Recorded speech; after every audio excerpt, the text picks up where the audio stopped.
सभी को जय जय। मंगलाचरण करते हैं।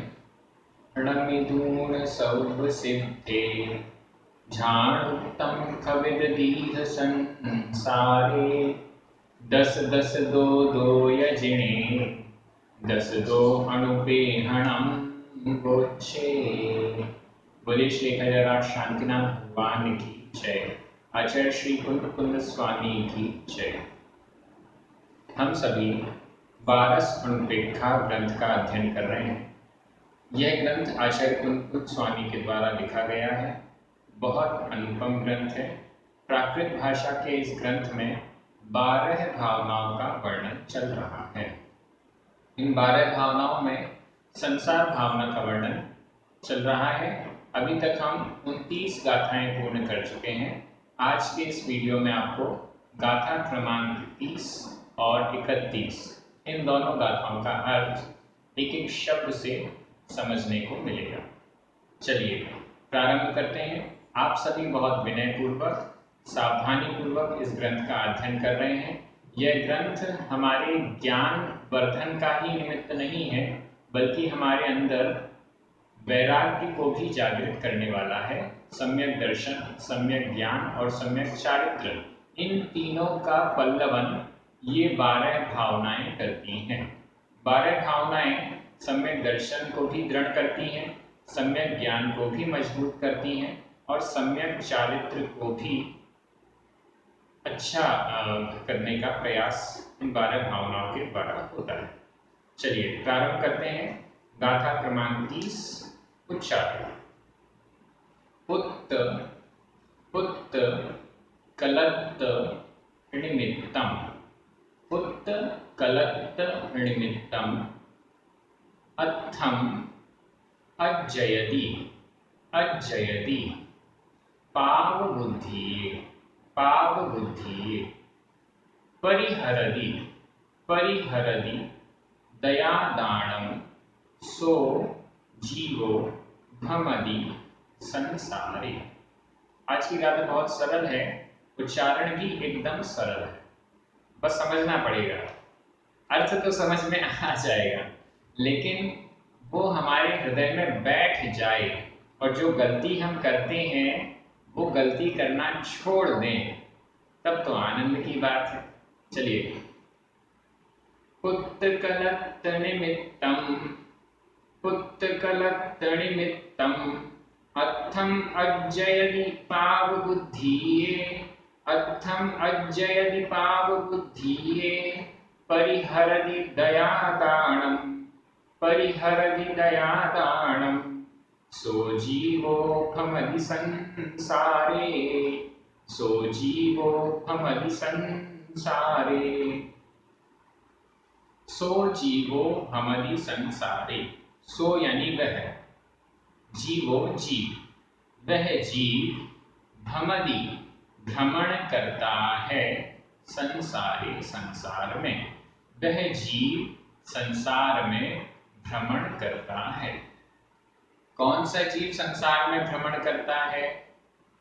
जो परिहरति दयादानं, नीचे वाली लाइन चल रही है, परिहरति दयादानं, जो परिहरति परिहार करता है, छोड़ देता है। क्या छोड़ देता है? दया दानम, दया और दान, जीवों पर दया करना और पात्रों को दान देना, ये दो कार्य जो छोड़ देता है वह सो जीवो हमारी संसारे, वह जीव संसार में भ्रमण करता है। गाथा कितनी सरल है, शब्द कितने सरल हैं। यहाँ परिहरति और भमदि ये दोनों ही वर्तमान काल अन्य पुरुष एक वचन के क्रिया रूप हैं। जो दया और दान को छोड़ देता है वह जीव संसार में भ्रमण करता है, भटकता है। ऊपर वाली लाइन देखें। पुत्र कलत्र निमित्तम, पुत्र और कलत्र, कलत्र का अर्थ होता है स्त्री, पत्नी। पुत्र और पत्नी, संतान और पत्नी के निमित्तम, निमित्त के लिए पुत्र और पत्नी के निमित्त से, पुत्र और पत्नी के लिए अर्थम अज्जयति। अर्थम, अर्थम यानी अर्थ। यहाँ अर्थ का अर्थ है, अर्थ के बहुत सारे अर्थ होते हैं। यहाँ अर्थ का मतलब धन, संपत्ति, वित्त। अज्जयति अर्जन करता है। ये जीव हम क्या करते हैं? पुत्र और पत्नी के निमित्त से धन का अर्जन करते हैं। अज्जयति अर्जन करता है। अज्जयति भी वर्तमान काल अनिपुरुष एकवचन का रूप है। अर्जन करता है। पाप बुद्धिये, पाप बुद्धि से। पाप बुद्धिये, पाप बुद्धि से, पाप बुद्धि पूर्वक, पाप मन में पाप रखते हुए, पुत्र कलत्र निमित्तम, पुत्र और कलत्र, पुत्र और पत्नी के निमित्त, इनके लिए, पुत्र और पत्नी के लिए अर्थम अज्जयति अर्थ का अर्जन करता है। और दानम, दया दानम परिहर, दया और दान का परिहार कर देता है, दया और दान को छोड़ देता है। सो जीवो भ्रमति संसारे, सो जीवो वह जीव, भ्रमति संसारे, संसारे संसार में भ्रमति भ्रमण करता है। एकदम सिंपल अर्थ हो गया, अर्थ एकदम सरल है। अब बहुत सारे प्रश्नों का जवाब यहाँ पर हमें मिला। सबसे पहला प्रश्न, किसके निमित्त हम अर्थ का अर्जन करते हैं? आपका उत्तर है पुत्र और कलत्र। या तो अपनी संतान के लिए या अपनी पत्नी की जो डिमांड है उसको पूरा करने के लिए, इन दो निमित्त से अर्थ का अर्जन करते हैं। माता पिता के लिए अर्थ का अर्जन नहीं करते क्या? हाँ, थोड़ा चिंतन कीजिएगा। पुत्र संतान के लिए और पत्नी के लिए धन का अर्जन करते हैं, क्या माता पिता के लिए नहीं करते? वैसे देखा जाए तो माता पिता के लिए, परिवार के लिए, सभी के लिए धन अर्जन करते हैं, लेकिन विशेष राग जो है वो संतान के प्रति है। अक्सर जब तक विवाह नहीं होता है तब तक किसी को धन उपार्जन की कोई इच्छा नहीं रहती। ठीक है, जितना आ रहा है ठीक है, नहीं आ रहा ठीक है। अगर किसी को शादी नहीं करनी है तो जो ब्रह्मचारी वर्ग है वो तो धन अर्जन की सोचता भी नहीं है, लेकिन शादी होने के बाद सभी को सोचना पड़ जाता है। तो वास्तव में पुत्र और कलत्र के निमित्त ही, संतान और पत्नी के निमित्त ही धन का अर्जन होता है। माता पिता के निमित्त धन अर्जन नहीं करते। जब हम बचपन में थे, माता पिता तो तब भी हमारे पास थे, लेकिन उनके निमित्त हमने कोई भी धन अर्जन नहीं किया। और ऐसा बड़े होते जाते हैं तो भी हमारी ऐसी टेंशन नहीं रहती कि मम्मी पापा के लिए कुछ करना है, लेकिन शादी होने के बाद पुत्र और कलत्र के निमित्त धन का अर्जन करता है। ये पहली बात। अब दूसरी बात, संसार में कौन भटकता है?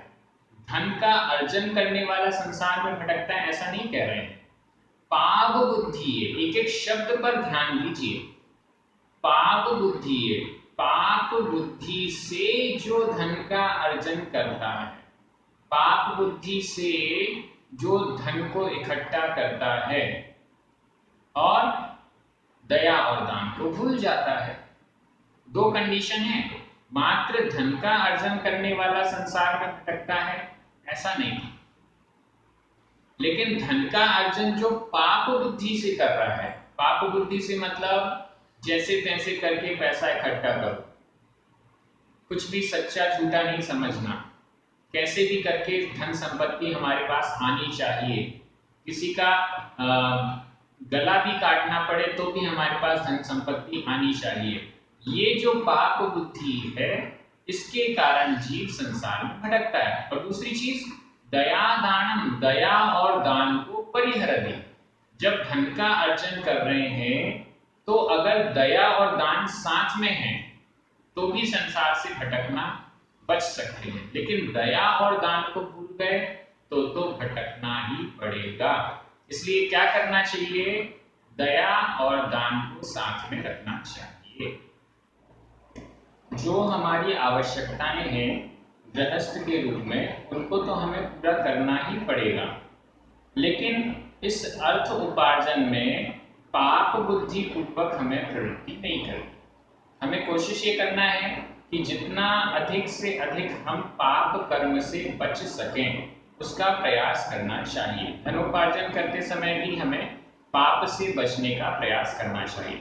और दूसरा उसकी दवाई है, जो हमने धनोपार्जन के समय पाप अर्जन किया है उसका नष्ट करने का, उसका प्रायश्चित है दया और दान। प्राणियों के प्रति दया रखें और पात्रों को दान दें, तो जो हमने गलती की है उसका परिहार हो जाता है, वो गलती माफ हो जाती है, उसका प्रायश्चित हो जाता है। तो ये दो बातें, या तो धनोपार्जन करें ही नहीं, बिल्कुल भी नहीं करें, और यदि हम करते हैं तो दया, प्राणियों के प्रति दया और पात्रों को दान, ये कभी हमें नहीं भूलना चाहिए। चलिए अगली गाथा की ओर चलते हैं। ये गाथा भी लगभग वैसी ही है और ऐसा लगता है कि आचार्य कुंकुम स्वामी ने हमारे लिए ही ये गाथाएं लिखी हैं, एकदम एग्जैक्ट। उनको कैसे पता उस टाइम कि ये धनोपार्जन हम किस निमित्त से कर रहे हैं, कैसी बुद्धि से कर रहे हैं और किस चीज को हम भूल रहे हैं। देखिए 3 बातें एकदम इंपॉर्टेंट आचार्य कुंकुम स्वामी ने यहाँ हमें बताई। अगली गाथा चलते हैं। गाथा क्रमांक 31। उच्चारण: मम पुत्तो मम भज्जा मम धन धन्नम धन धर्णम इति तिब्बकंखाये तिब्बकंखाये चैगुण चैगुण धम्म बुद्धिम पच्छा पच्छा परिपडति परिपडति दीह संसारे मम पुत्तो मम भज्जा मम पुत्तो मम भज्जा मम धन धर्णम इति तिब्बकंखाये मम धन धर्णम इति तिब्बकंखाये चैगुण धम्म बुद्धिम पच्छा परिपडति संसारे पच्छा परिपडति संसारे। बहुत अच्छी और बहुत सरल गाथा है। मम पुत्तो, मम मेरा, पुत्तो पुत्र, मेरा पुत्र, मम भज्जा, मम मेरी, भज्जा भार्या पत्नी, मेरा पुत्र मेरी पत्नी, मम धन धन्नम मम मेरा धन, मेरा धान्य, मेरा धन संपत्ति, मेरा धान्य। धान्य का अर्थ होता है जो अनाज वगैरह है उसको धान्य कहते हैं। मम मेरा धन, मेरा धान्य, मेरा धन धान्य, इति इस प्रकार से, तिब्बकंखाये, तिब्ब तीव्र, कंखा कांक्षा से, तीव्र कांक्षा से, मेरा पुत्र, मेरी पत्नी, मेरा धन धान्य, इस प्रकार की तीव्र आकांक्षा, तीव्र कांक्षा से चैगुण धम्म बुद्धि, क्या करता है ये जी, हम क्या करते हैं, चैगुण, चैगुण का अर्थ है छोड़कर। चैगुण यह है संबंधक भूत प्रदंत का प्रयोग है। संबंधक भूत प्रदंत में 8 प्रत्यय लगते हैं। जिन्होंने प्राकृतिक प्रशिक्षण का कोर्स पूरा किया है वो सभी समझते होंगे और उनको ये शब्द समझ में आ गया होगा। तो चैगुण, उसमें 8 प्रत्यय कौन से लगते हैं, ऊण, ऊणम, दूण, दूणम, अ, य, उम और ता, ये 8 प्रत्यय लगते हैं। तो यहाँ पर दूण प्रत्यय लगा, चैगुण छोड़कर, धम्म बुद्धि, धर्म बुद्धि को छोड़कर, मेरा पुत्र, मेरी पत्नी, मेरा धन धान्य, ऐसी तीव्र आकांक्षा से, तीव्र इच्छा, तीव्र लोभ से, तृष्णा से, धम्म बुद्धि, धर्म बुद्धि को चैगुण छोड़कर, पच्छा पश्चात, बाद में, इसके बाद क्या करता है, परिपडति, फिर से पड़ जाता है, फिर से गिर जाता है, फिर से भटक जाता है। परिपडति परिपठति का मतलब है ये वर्तमान काल अनुपुरुष एकवचन का प्रयोग है। परिपठति फिर से लग जाता है दीर्घ संसारे, दीर्घ संसार, दीर्घ संसारे, संसार में, दीर्घ संसार में, लंबे संसार में परिपठति गिर जाता है। कैसे गिर जाता है? तीव्र आकांक्षा से। दो कारण यहाँ पर दिए गए हैं। पहला, मेरी पत्नी, मेरा पुत्र, मेरे धन धान्य इत्यादि, ये सब मेरा मकान दुकान सब कुछ मान लीजिए इसमें, इसके प्रति तीव्र कांक्षा, तीव्र आकांक्षा, यह मेरा है, यह मेरा है, यह तीव्र आकांक्षा। और दूसरा, धम्म बुद्धिम चैगुण, धर्म बुद्धि को छोड़कर जब हमारा पर पदार्थ के प्रति तीव्र आकांक्षा हो जाती है और साथ में हमारी बुद्धि धर्म से रहित हो जाती है, धर्म हमारे अंदर से हट जाता है, धर्म बुद्धि को हम छोड़ देते हैं, तो निश्चित रूप से संसार में भटकेंगे ही भटकेंगे। और ये संसार कितना बड़ा है, ये आपने पहले 5 गाथाओं में देखा, पंच परावर्तन में। तो दीर्घ संसार में भटककर द्रव्य परावर्तन, क्षेत्र परावर्तन, काल परावर्तन, भव परावर्तन, भाव परावर्तन, इन दीर्घ संसारों में, दीर्घ संसार में भटकता है। एक बात मुझे याद आ गई, भव परावर्तन की जब हमने चर्चा की थी तो उसमें ये कहा गया था कि नरक की मान लीजिए आयु 10,000 ये सबसे कम है, 10,000 आयु से बढ़ते बढ़ते 33 सागर तक। तो उसमें एक सेंटेंस और जोड़ लीजिए, 10,000 वर्ष की जो आयु है वो कितनी बार 10,000 वर्ष पर रहेगा? जितने 10,000 वर्ष में समय होते हैं, 10,000 वर्ष में जितने समय होते हैं उतनी बार, उस 10,000 वर्ष की आयु में उतनी बार वो नरक में जन्म लेता है। जब वो पूरा हो जाए फिर उसके बाद फिर 10,000 प्लस 1 समय पर पहुंचता है। फिर इस 10,000 एक समय में भी कितनी बार? उतनी बार जितने समय 10,000 वर्ष और एक समय में, ऐसे बढ़ते बढ़ते 33 सागर तक। और ज्यादा दीर्घ हो गया ये संसार। शायद कल या परसों वाले वीडियो में वो एक सेंटेंस में बोलना रह गया था, तो उससे लोगों को थोड़ा सरल लगने लगा कि जल्दी ये निपट जाएगा, लेकिन ऐसा नहीं है, बहुत लंबा समय, दीर्घ संसार है ये। ऐसे दीर्घ संसार को हमने भोगा है।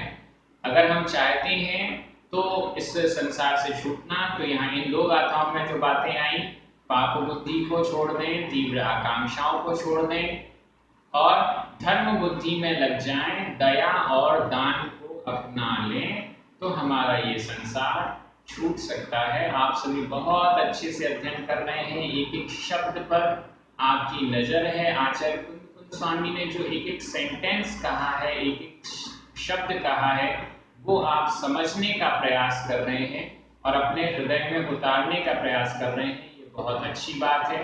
निश्चित रूप से हमारी जो धर्म के प्रति बुद्धि है ये हमारा कल्याण करेगी। कुछ ना कुछ लिमिटेड भावों में ही हम अपने कल्याण करने में सक्षम हो, ऐसी हमारी भावना है। आप सभी से ये निवेदन है कि एक दूसरे को प्रमोट करें कि वह भी स्वाध्याय करे, और कितने सरल तरीके से आप व्हाट्सएप और यूट्यूब के माध्यम से ये अध्ययन स्वाध्याय कर रहे हैं। तो सभी को प्रेरित कीजिए, सभी को जोड़ने का प्रयास कीजिए। आप सभी पढ़ने वालों को बहुत बहुत धन्यवाद। हमारे जो स्पॉन्सर्स हैं, पुण्यार्जक हैं, प्रचारक हैं, सभी को बहुत बहुत धन्यवाद। जय जिनेन्द्र।